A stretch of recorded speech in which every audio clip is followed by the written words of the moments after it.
क्यों आज हम इस वीडियो में सिद्धांत की रूपरेखा पुस्तक बाई ओपी गाबा के chapter 17 contemporary theory of democracy तथा एनडी अरोड़ा और एस अवस्थी के चैप्टर 14 में जो लोकतंत्र के समकालीन सिद्धांत हैं उनके बारे में महत्वपूर्ण कॉन्सेप्ट और फैक्ट्स को देखेंगे।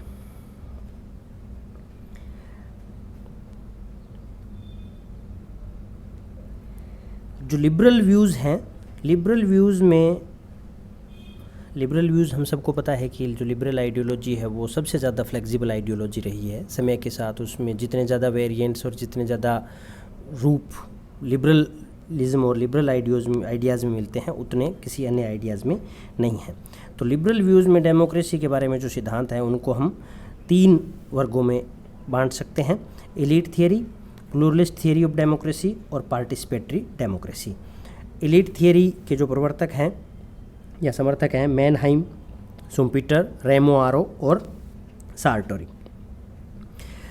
एलीट थियरी पे हम ऑलरेडी एक लेक्चर देख चुके हैं। एलीट थियरी का जैसे मैंने पहले वाले वीडियो में बताया था, जो महत्वपूर्ण बात है एलीट थियरी के बारे में वो ये है कि शक्ति है वो एलीट के मध्य वितरित होती रहती है या मध्य चेंज होती रहती है। एलीट से एक बार रूलिंग एलीट से रूल्ड एलीट में चली जाएगी, फिर रूल्ड एलीट से रूलिंग एलीट, यानी सर्कुलेशन ऑफ एलीट का जो कॉन्सेप्ट है वैसा रहता है। शक्ति कभी भी मासेज के हाथ में नहीं आती। दूसरा, एलीट थियरिस्ट ये कहते हैं कि यह जो चीज़ है यह गलत नहीं है, यह सही है, और ऐसा होने से ऐसा नहीं है कि लोकतंत्र नहीं रहा, लोकतंत्र फिर भी रहता है। तो अब अलग अलग जो विचारक हैं वो अलग अलग एलीट्स के गुण मानते हैं, इन प्रक्रियाओं को अलग अलग नाम देते हैं। एलीट के अलग अलग गुण के आधार पर या विशेषताओं के आधार पर डेमोक्रेसी की उपस्थिति को दर्शाते हैं। वो हम देखते हैं क्या उनके विचार हैं। मोस्का, प्रेटो और मिचेल्स के विचारों से ग्रहण करके, जो एलिटिस्ट थियरिस्ट थे इनके विचारों से ग्रहण करके मैनहाइम, शुम्पीटर, आरों और सार्टोरी ने यह सिद्धांत विकसित किया, elite theory of democracy. Karl Mannheim की पुस्तक का नाम है ideology and utopia, an introduction to the sociology of knowledge 1929। इसमें ये कहते हैं कि नीति निर्माण अगर अभिजन करे, कि अगर पॉलिसी मेकिंग एलीट करे तो इससे कोई लोकतंत्र शून्य नहीं हो जाएगा। और इन्होंने सुझाव दिया कि चुनाव योग्यता के आधार पर होना चाहिए और अभिजन और जनसाधारण के बीच में दूरी है उसे कम करना चाहिए। शुम्पीटर की पुस्तक कैपिटलिज्म, सोशलिज्म एंड डेमोक्रेसी, इन्होंने खुली प्रतिस्पर्धा की बात कही कि नेताओं के बीच में खुली प्रतिस्पर्धा होती है और यह लोकतंत्र की खूबी होती है कि एब्सोल्यूट मेजॉरिटी नहीं होती, यानी किसी का पूर्ण बहुमत नहीं होता है।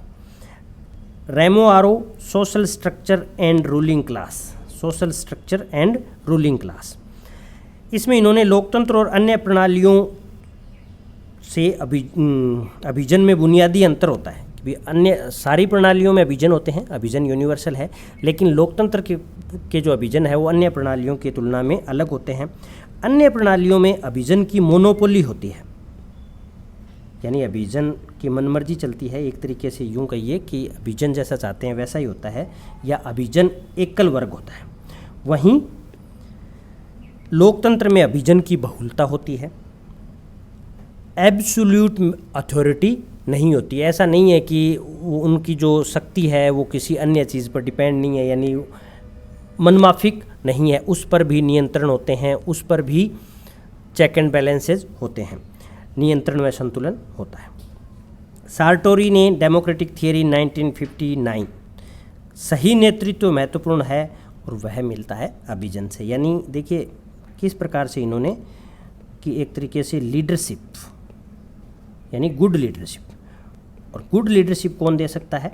एलीट दे सकता है। इस वजह से एलीट का शासन है वो लेजिटिमाइज है। लोकतंत्र के अभिजन सिद्धांत की आलोचना सबसे महत्वपूर्ण आलोचक हैं सीबी मैकफर्सन। जैसा हमने देखा, उन्होंने लास्ट शक्ति जो चैप्टर 6 में हमने देखा था, सीबी मैकफर्सन ने शक्ति की जो पावर ओवर का कॉन्सेप्ट है उसकी बड़ी आलोचना की, लोकतंत्र के अभिजन सिद्धांत की आलोचना की। लोकतंत्र के अभिजन सिद्धांत की आलोचना करके उन्होंने कहा कि लोकतंत्र को मानवीय अभिलाषा के स्तर से नीचे गिराकर बाजार साम्य की प्रणाली में बदल दिया। मानवीय अभिलाषा यानी एक ह्यूमैनिस्टिक डिज़ायर थी कि भी हमें यह चीज़ अचीव करनी चाहिए, एक गोल था, उसकी बजाय उसे एक इक्विलिब्रियम की प्रणाली में बदल दिया, लेन देन सौदेबाजी की प्रणाली में बदल दिया। मैकफर्सन ने अपनी पहली पुस्तक में होब्स लोक के उदारवाद को पजेसिव इंडिविजुअलिज्म के आधार पर आलोचना की। देखिए नोट है, ये ऐसे महत्वपूर्ण तथ्य बीच में आ जाते हैं तो मैंने मेंशन कर दिया। मैकफर्सन ने अपनी पहली पुस्तक में होब्स लोक के उदारवाद को पजेसिव इंडिविजुअलिज्म के आधार पर उसकी आलोचना की। डेमोक्रेसी का अगला जो लिबरल पर्सपेक्टिव है वह है pluralist theory of democracy.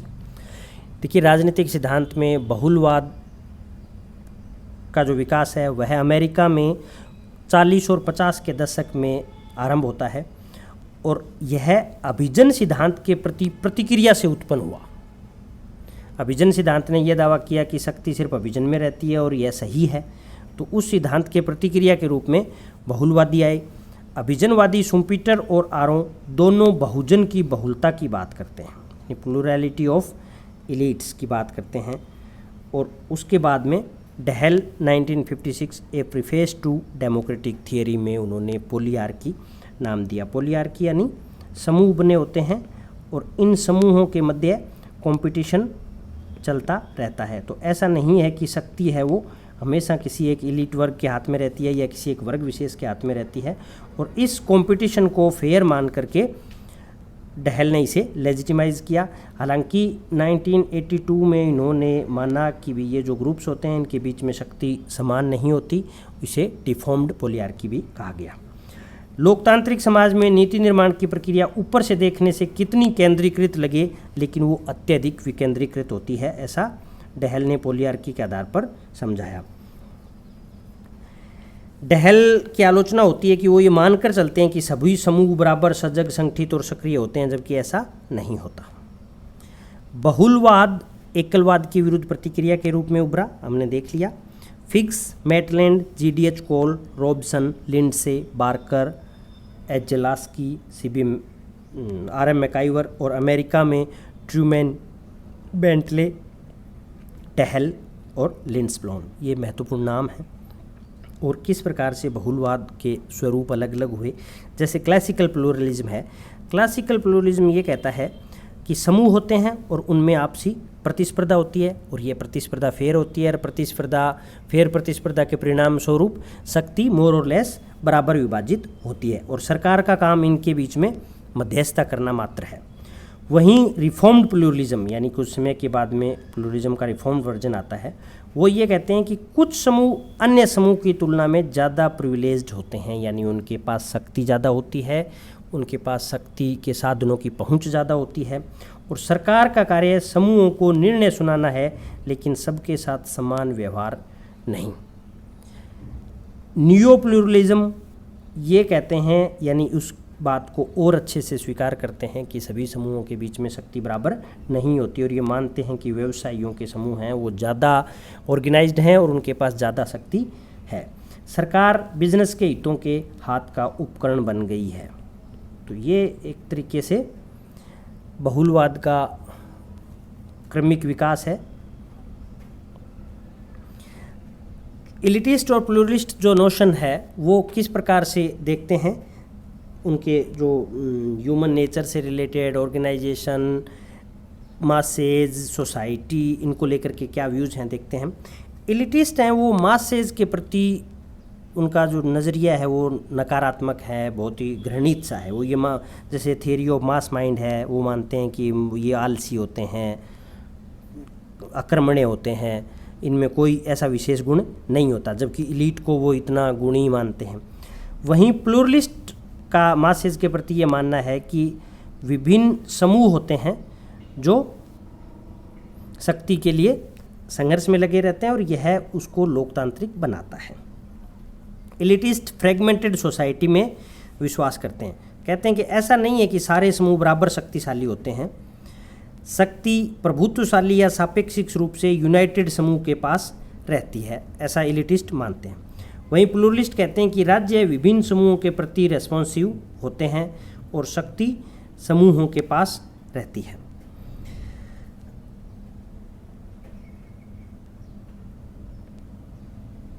Elitist हैं वो ग्रुप कन्फ्लिक्ट्स में विश्वास नहीं करते, जबकि प्लूरलिस्ट ग्रुप कन्फ्लिक्ट में विश्वास करते हैं। एलिटिस्ट मानते हैं कि जो लोग होते हैं वो अपॉलिटिकल प्रकृति के होते हैं, यानी उन्हें जैसे मास के बारे में उनका नेगेटिव विचार था, वैसे ये लोगों को अपॉलिटिकल मानते हैं कि उनका राजनीति के प्रति कोई दृष्टिकोण ही नहीं होता। और प्लूरलिस्ट कहते हैं कि लोग नॉन पॉलिटिकल होते हैं, यानी उनके दृष्टिकोण होते हैं लेकिन वो भले ही राजनीति में भाग ना लेते हों। प्लूरलिज्म और नियो प्लूरलिज्म, जैसे मैंने प्लूरलिज्म के क्रमिक विकास में हमने देखा, प्लूरलिज्म सभी समूहों को बराबर मानते हैं, जबकि नियो प्लूरलिज्म मानते हैं कि सारे समूहों की शक्ति है वो बराबर नहीं है, बिजनेस समूह है उनको एक्सेस ज़्यादा है। प्लूरलिज्म कहते हैं कि शक्ति ऑब्जर्वेबल है, यहाँ समूहों में वितरित होती है, जबकि नियो प्लूरलिज्म कहते हैं कि शक्ति अनऑब्जर्वेबल फिनोमिना है, हिडन होती है, संरचना और वैचारिक ढांचों में छिपी होती है। प्लूरलिस्ट समाज को नॉन पॉलिटिकल मानते हैं, जबकि नियो प्लूरलिस्ट समाज को सीमित प्रभाव के साथ नॉन पॉलिटिकल मानते हैं। लोकतंत्र आपसी संघर्षरत समूहों के द्वारा होता है। प्लूरलिज्म में प्लूरलिज्म मानते हैं कि जिस प्रकार से समूह बने होते हैं इन समूहों के बीच में कंपटीशन चलता रहता है और यही लोकतंत्र है, जबकि नियो प्लूरलिस्ट कहते हैं कि लोकतंत्र कम मात्रा में ही अस्तित्व में होता है। जो थर्ड पर्सपेक्टिव है लिबरल व्यूज़ का, वो है पार्टिसिपेटरी डेमोक्रेसी।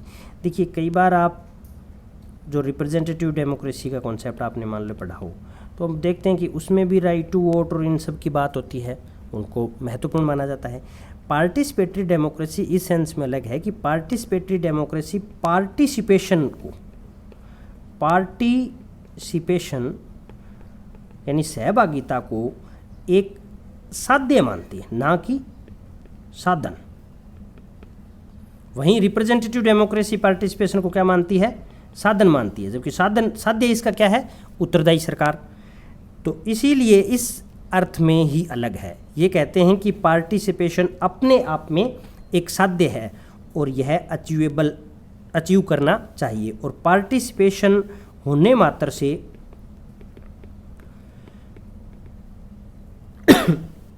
बहुत सारे लोकतांत्रिक वैल्यूज़ की सिद्धि होती है, प्राप्ति होती है।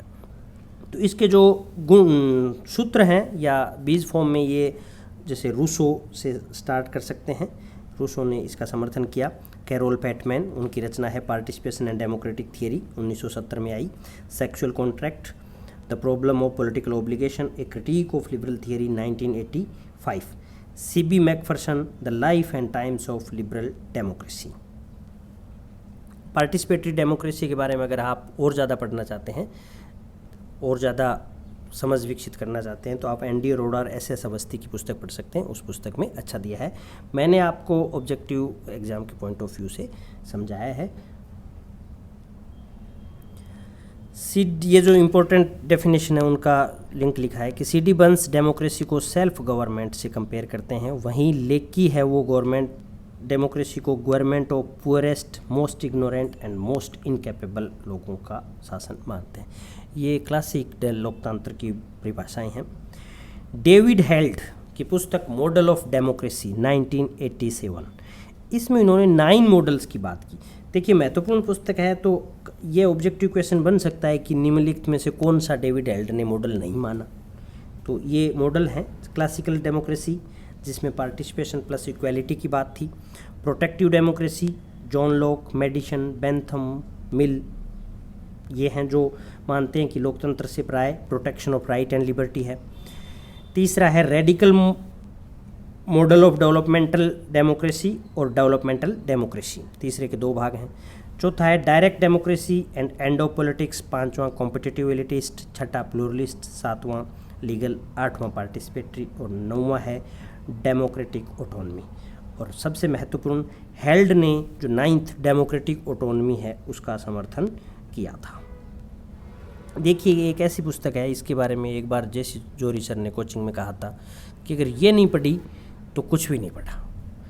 हालांकि आज तक मैंने इसका क्वेश्चंस नहीं देखा, पर तो ये था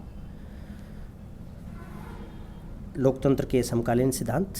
वीडियो देखने के लिए धन्यवाद। मिलते हैं नए वीडियो।